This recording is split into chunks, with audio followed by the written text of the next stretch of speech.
Kadang tu udung nak tanding bola dengan awak timpang muling. Tu dalam tanding petang kuimum sama dia lapangan le. Yung kuimum masa dia dalam batam ekon. Ya Allah ya Tuhanku, Nabi menang awak kamu 2-0 ya Allah.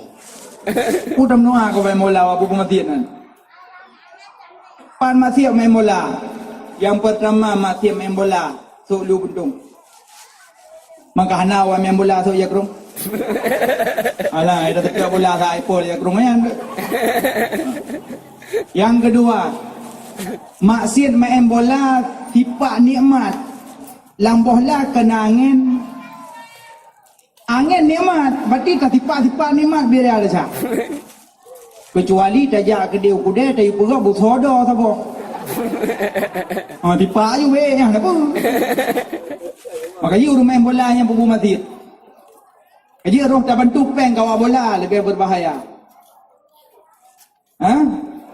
Wa ta'awanu ala birri wa taqwa. You tolong menolong bertakwa. Beda tu masjid. Tidak bantu punya bola. Tolong masjid. Bem noa ke buah harum. Babu masjid anjum noa harum.